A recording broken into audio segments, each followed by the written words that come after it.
കർത്താവിൻ്റെ നാമത്തിലുള്ള സ്നേഹവന്ദനത്തെ പ്രാരംഭത്തിൽ തന്നെ അറിയിക്കുകയാണ്. ക്രിസ്തു മുഖാന്തരം എല്ലായിടത്തും നമ്മളെ ജയോത്സവമായി നടത്തുന്ന തമ്പുരാന് ഒരു സ്തുതി കരയിക്കുക. പ്രാരംഭമായി നമുക്ക് റോമാലേഖനം 1-ാം അധ്യായം അതിൻ്റെ 16 മുതൽ 18 വരെ ഭാഗങ്ങൾ വായിക്കും. ആരെങ്കിലും ഒരിടത്തൊരാൾ വായിച്ചാൽ റോമൻസ് 1-ന്റെ 16 മുതൽ 18 വരെ. സുവിശേഷത്തെക്കുറിച്ച് എനിക്ക് ലജ്ജയില്ല. വിശ്വസിക്കുന്ന ഏവനും, ആദ്യം യഹൂദനും പിന്നെ യവനനും അത് രക്ഷയ്ക്കായി ദൈവത്തിന്റെ നീതി വിശ്വാസം ഹേതുവായി വിശ്വാസത്തിനായിക്കൊണ്ടും വെളിപ്പെടും. നീതിമാൻ വിശ്വാസത്താൽ ജീവിക്കും എന്ന് എഴുതിയിരിക്കുന്നു. അനീതി കൊണ്ട് സത്യത്തെ തടുക്കുന്ന മനുഷ്യരുടെ സകല അഭക്തിക്കും നേരെ ദൈവത്തിന്റെ കോപം സ്വർഗത്തിൽ നിന്ന് വെളിപ്പെടും. അപ്പോസ്തലനായ പൗലോസ് റോമാസഭയ്ക്ക് ലേഖനം എഴുതുമ്പോൾ അതിന്റെ 1-ാമത്തെ അധ്യായത്തിന്റെ ആരംഭ ഭാഗങ്ങളിൽ നമുക്കറിയാം പോളിന്റെ ഒരു സെൽഫ് ഇൻട്രൊഡക്ഷൻ ഉണ്ട്. അപ്പോസ്തലനായ പൗലോസിന്റെ ഒരു സെൽഫ് ഇൻട്രൊഡക്ഷൻ, സ്വയം പരിചയപ്പെടുത്തുകയാണ്. താൻ ആരാണ് എന്താണ് എന്ന് പരിചയപ്പെടുത്തിക്കൊണ്ടാണ് തുടങ്ങുന്നത്.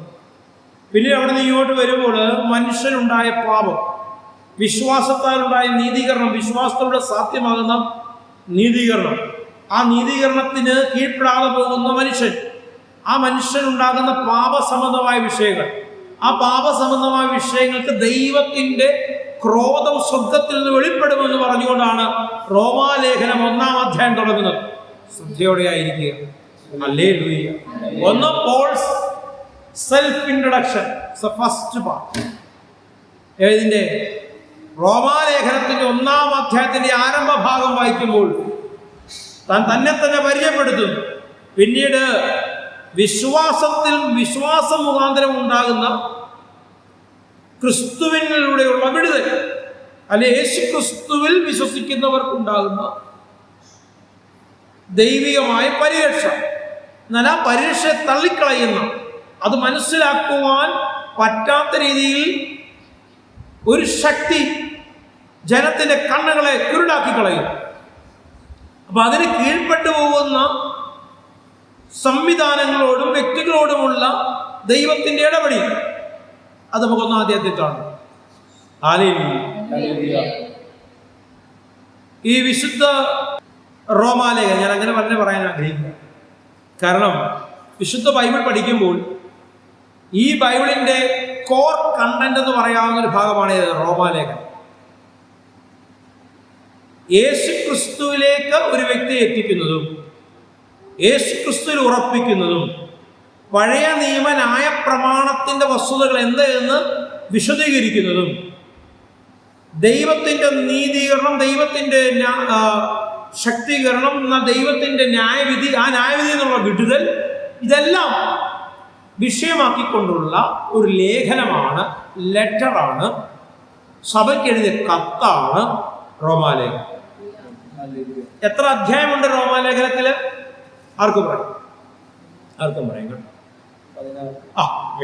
16 അധ്യായങ്ങളാണ് റോമാലേഖനത്തിലുള്ളത്. അതുകൊണ്ട് തന്നെ റോമാലേഖനത്തെ നമുക്ക് 2 പാർട്ടായിട്ട് തിരിക്കാം. വേദശാസ്ത്ര പണ്ഡിതന്മാർ അഭിപ്രായപ്പെടുന്ന ഒരു അഭിപ്രായ തലം എന്താണ്? റോമാലേഖനത്തിന്റെ പിരിവുകളെ കുറിച്ച് ചിലർ 2ആയി വിഭജിക്കുന്നു, ചിലർ അതിൽ കൂടുതൽ വിഭാഗങ്ങളായി വിഭജിക്കുന്നു. അപ്പൊ എനിക്ക് അതിനകത്ത് ഇഷ്ടപ്പെട്ടത് 2ആയിട്ട് വിഭജിക്കുന്ന വിഷയമാണ്.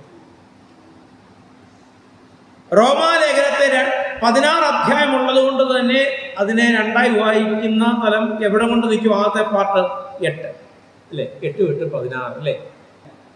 8 അധ്യായം വരെ, 1 മുതൽ 8 വരെയുള്ള അധ്യായങ്ങൾ, 9 മുതൽ 16 വരെയുള്ള അധ്യായം ശ്രദ്ധിച്ച് കേൾക്കണേ. അതിന്റെ 1-ാം അധ്യായത്തിന്റെ 16 മുതൽ 18 വരെയുള്ള വാക്യങ്ങളാണ് നമ്മൾ തുടങ്ങിയത്. ഈ 1-ാം അധ്യായം 1, 2 അധ്യായങ്ങളിലൊക്കെ മനുഷ്യനുണ്ടായ തെറ്റുകൾ, ആ തെറ്റുകൾ മുഖാന്തരം ദൈവത്തിന്റെ ക്രോധം വെളിപ്പെടുന്ന വിഷയങ്ങൾ, ന്യായവിധിയുടെ വിഷയങ്ങൾ, ഇതൊക്കെയാണ് നമുക്ക് കാണാൻ കഴിയുന്നത്. ഹല്ലേലൂയ. 3, 4, 5 അധ്യായങ്ങൾ പരിശോധിച്ചാൽ അവിടെ ജസ്റ്റിഫിക്കേഷൻ എന്നൊരു വിഷയം കാണാൻ കഴിയും. ഇപ്പൊ കോടതി തലങ്ങളിൽ ജൂറിസ്ഡിക്ഷൻ അല്ലെങ്കിൽ ലോയുമായി റിലേറ്റ് ചെയ്ത് പറയുമ്പോൾ നമുക്ക് നീതീകരണം സാധ്യമാകുന്നില്ലേ, നീതീകരിക്കപ്പെടും. അല്ലെങ്കിൽ നമ്മുടെ ഭാഗത്തൊരു ന്യായതലങ്ങൾ ഉണ്ടാകുന്നു, നമുക്ക് വേണ്ടി സംസാരിക്കുന്ന, നമുക്ക് വേണ്ടി ഇടപെടുന്ന ഒരു ന്യായാധിപനുണ്ട്. ഹല്ലേലൂയ.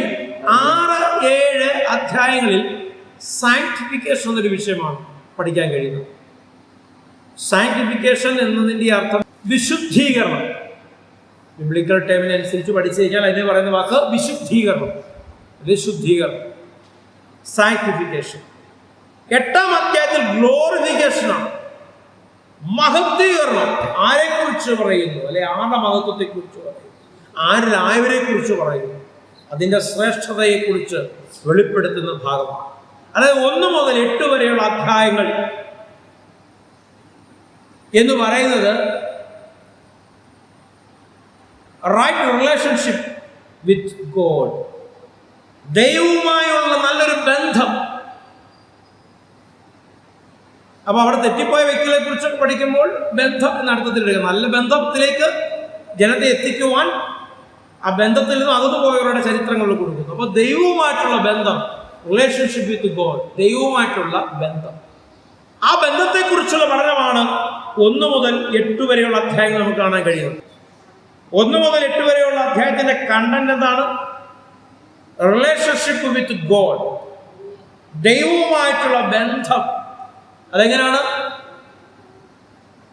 ഈ ഭൂമിയിൽ നിന്നും താണഭൂമിയിൽ നിന്നും സ്വർഗസിംഹാസനവുമായിട്ടുള്ള ബന്ധം, കൃപയുടെ ഉടമസ്ഥനുമായിട്ടുള്ള ബന്ധം, ആ ബന്ധത്തിലേക്ക് മനുഷ്യനെ എത്തിക്കുന്നതാണ് 1 മുതൽ 8 വരെയുള്ള ഭാഗം. അവിടെയാണ് ഞാൻ ഈ പറഞ്ഞ വീണുപോയ മനുഷ്യൻ, ആ മനുഷ്യനുണ്ടായ നേർക്കുണ്ടായ ദൈവകോപം, അവരുടെ ദൈവത്തിൻ്റെ ജഡ്ജ്മെന്റ്. എന്നാൽ ആ ജഡ്ജ്മെന്റിൽ നിന്നും മോചനം കൊടുക്കാൻ വേണ്ടി താണഭൂമിയിൽ മനുഷ്യനായി ദൈവം തമ്പുരാൻ അല്ലെങ്കിൽ വചനമായ ദൈവം വെളിപ്പെടുന്നു, അല്ലേ? ഹല്ലേലൂയ. അപ്പൊ നീ കുറച്ച് അതെങ്ങനെ പറഞ്ഞു പോകുമ്പോൾ പലരും അത് ക്യാച്ച് ചെയ്ത് പോകും. അവിടെ 1-2 വാക്കുകൾ നമുക്ക് വായിക്കാം. റോമൻസ് 5:8 ഒന്ന് വായിച്ചാട്ടെ. റോമൻസ് 5:8. റോമൻസ് 5:8 വായിക്കാം. ക്രിസ്തുവോ നാം പാപികളായിരിക്കുമ്പോൾ തന്നെ നമുക്ക് വേണ്ടി മരിക്കയാണ്. ദൈവം തനിക്ക് നമ്മോടുള്ള സ്നേഹത്തെ പ്രദർശിപ്പിക്കുന്നു. ഹല്ലേലൂയ. അപ്പൊ പാപികളായ നമുക്ക് വേണ്ടി ദൈവത്തിന്റെ സ്നേഹത്തെ യേശുക്രിസ്തുവിലൂടെ പ്രകടിപ്പിക്കുന്നു. ഒരാമീൻ പറയാം. അതിന്റെ 17-18 ഒന്ന് വായിച്ചു. 17-18. ഏകന്റെ ലംഘനത്താൽ മരണം ആ ഏകൻ നിമിത്തം വാണുവെങ്കിൽ കൃപയുടെയും നീതിദാനത്തിന്റെയും സമൃദ്ധി ലഭിക്കുന്നവർ യേശുക്രിസ്തു എന്ന ഏകൻ നിമിത്തം ഏറ്റവും അധികമായി ജീവനിൽ വാഴും. അപ്പൊ സ്വർഗീയമായ ബോധ്യങ്ങൾ നമ്മുടെ അകത്തുണ്ടായാൽ നമുക്ക് ജീവനിൽ വാഴുവാനിടവരും.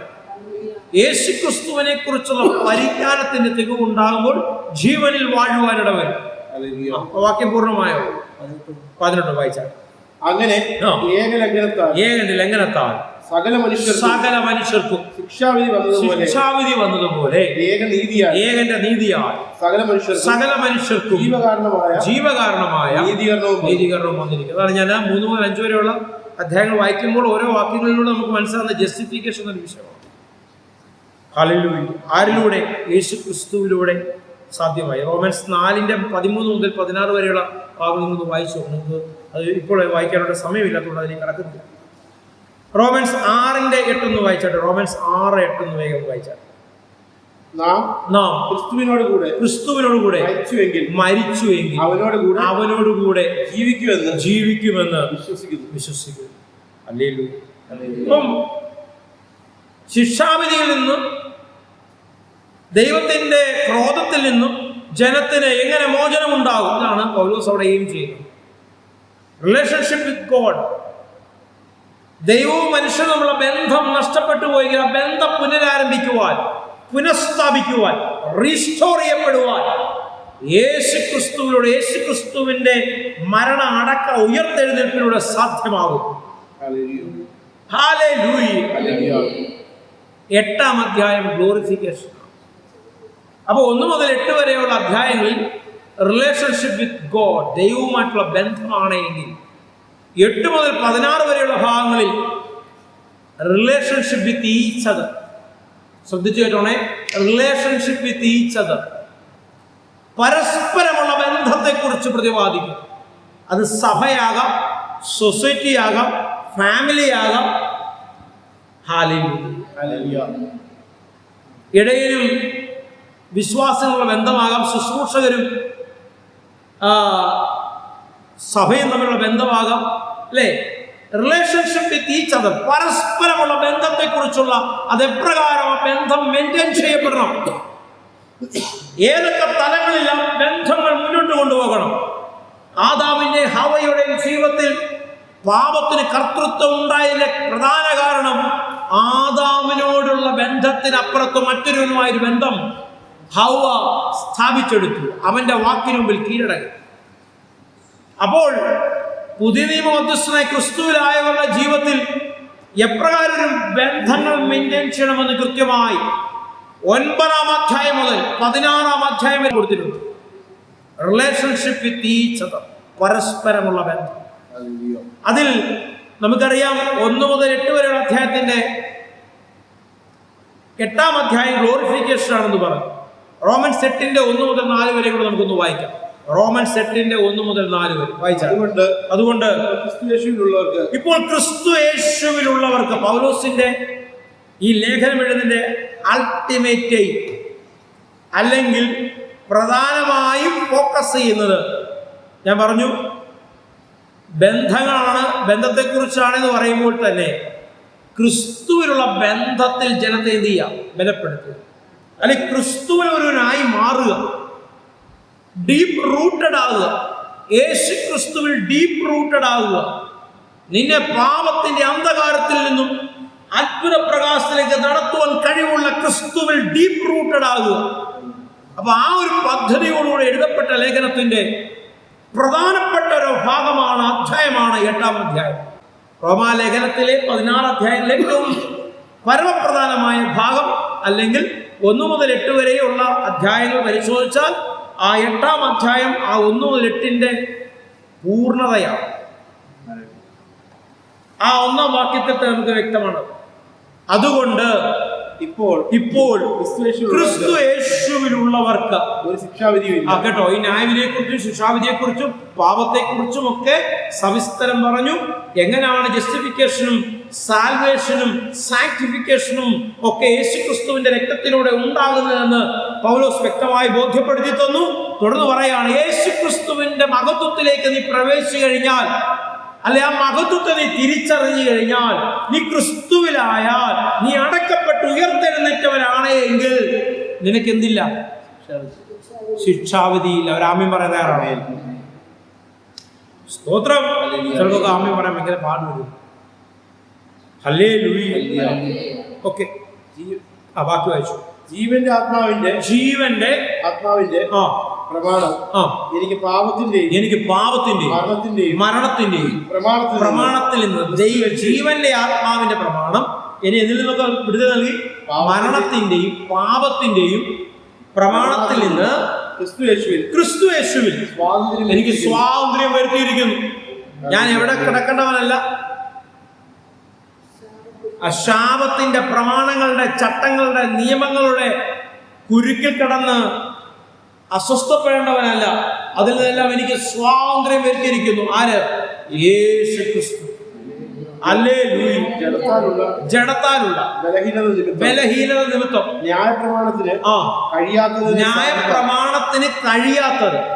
കഴിയാത്തതിന് സാധിപ്പാൻ കേട്ടോ, ന്യായപ്രമാണത്തിന് കഴിയാത്തത് സാധിപ്പാൻ ദൈവം തന്റെ പുത്രനെ പാപജനത്തിന്റെ സാദൃശ്യത്തിലും പാപനിമിത്തവും അയച്ചു. അപ്പൊ ന്യായപ്രമാണം കൊണ്ട് കഴിയാത്തത് ആരിലൂടെ സാധ്യമാകും? നിങ്ങൾ കേൾക്കുന്നുണ്ടോ? ആരിലൂടെ സാധ്യമായി? ആ നാമം പറയുമ്പോൾ തന്നെ ഒരു വിടുതലുണ്ടാകുക. ഹല്ലേലൂയ. പാപത്തിന് ജഡത്തിൽ ശിക്ഷ വിധിച്ചു. ജഡത്താലല്ല ആത്മാവിനെ അത്രേ അനുസരിച്ച് നടക്കുന്ന നമ്മിൽ ന്യായപ്രമാണത്തിന്റെ നീതി നിവൃത്തിയാകേണ്ടതിന് തന്നെ. ഹല്ലേലൂയ. ന്യായപ്രമാണത്തിന്റെ നീതി എങ്ങനെ നിവൃത്തിയായത്? It's accomplished. എങ്ങനെ? Through his blood, through his precious blood.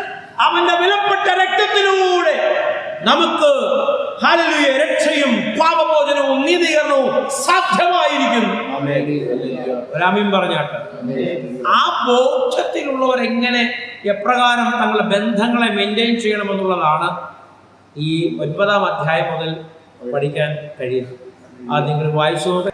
ദൈവം നിങ്ങളെ ബലപ്പെടുത്തട്ടെ. കേട്ട വചനപ്രകാരം യേശുക്രിസ്തുവിന്റെ രക്തത്തിന്റെ ബലത്തെ തിരിച്ചറിഞ്ഞുകൊണ്ട് മുന്നോട്ട് ചൂടുവെക്കുവാൻ ഒരു ശക്തിക്ക് നിങ്ങളെ തകർക്കാൻ കഴിയത്തില്ലെന്നുള്ള വലിയൊരു ബോധ്യമകത്തുണ്ടാകുവാൻ ഇന്നത്തെ മെസ്സേജ് മുഖാന്തരമായി മാറട്ടെ എന്ന് ഞാൻ പ്രാർത്ഥിക്കുന്നു. എല്ലാ കണ്ണുകളും അടയട്ടെ. ദൈവസന്നിധി സമ്പൂർണ്ണമായി സമർപ്പിക്കണം. നല്ലവൻ നീതിമാനും വിശ്വസ്തനുമായ കർത്താവേ, അങ്ങയുടെ കൃപയിൽ അങ്ങയുടെ മഹത്വത്തിൽ ഞങ്ങൾക്ക് ഒന്നിച്ചു കൂടുവാനും കർത്താവേ, ഞങ്ങൾ അർപ്പിതമായിരിക്കുന്ന പദ്ധതികളെക്കുറിച്ചുള്ള ബോധ്യം ഞങ്ങളുടെ മേൽ പകർന്നതിനെ ഓർക്കണം. അങ്ങയെ സ്തുതിക്കുന്നു, അങ്ങയെ വാഴ്ത്തുന്നു. അങ്ങയുടെ രക്തമുഖാന്തരമുള്ള വിടുതൽ എന്താണെന്ന് ഞങ്ങൾ തിരിച്ചറിയുന്നു. ആ വിടുതലിൽ ജയോത്സവം കൊണ്ടാടി മുന്നോട്ട് നീങ്ങുവാൻ ഓരോരുത്തരെയും പ്രാപ്തമാക്കണമേ എന്ന് ഇന്റർനെറ്റ് മുഖാന്തരം എന്നെ കണ്ടുകൊണ്ടിരിക്കുന്നവരുടെ ജീവിതത്തിൽ നന്മകളും അനുഗ്രഹങ്ങളും അത്ഭുതങ്ങളും അടയാളങ്ങളും ഉണ്ടാകട്ടെ എന്ന് പ്രാർത്ഥിക്കുന്നു. സാക്ഷ്യങ്ങളാൽ സകലം ഉറയ്ക്കപ്പെടുന്നതിനെ ഓർത്ത് എന്റെ കർത്താവിന്റെ അധികാരമുള്ള നാമത്തിൽ തന്നെ. ലാസ്റ്റ് ടൈം മിനിസ്റ്റർ ബ്രൈറ്റ് ചർച്ചിന്റെ പ്ലാറ്റ്ഫോമിൽ നിന്ന് വിളിച്ചു പറയുകയാണ്, എൻ്റെ കർത്താവിൻ്റെ രക്തം, എൻ്റെ കർത്താവിൻ്റെ വിടുതൽ, ആ പൂർത്തീകരണ ശുശ്രൂഷ നിങ്ങളുടെ ജീവിതത്തിൽ നന്മയ്ക്ക് മുഖാന്തരമായി മാറിക്കഴിഞ്ഞിരിക്കുന്നു. കഴിയുമെന്നല്ല, അത് ഓൾറെഡി നടന്നിരിക്കുന്നു. അതിനെക്കുറിച്ചുള്ള പരിജ്ഞാനത്തിൽ നിങ്ങൾ നിറയുമ്പോൾ സകലതും സാധ്യമായി മാറും. ദൈവം അപ്രകാരം നിങ്ങളെ അതിനുവേണ്ടി പ്രാപ്തമാക്കട്ടെ എന്ന് പ്രാർത്ഥിക്കുന്നു. ദൈവത്തിന്റെ കൃപ കൂടി ഉണ്ടാകട്ടെ. ആമേൻ, ആമേൻ, ആമേൻ.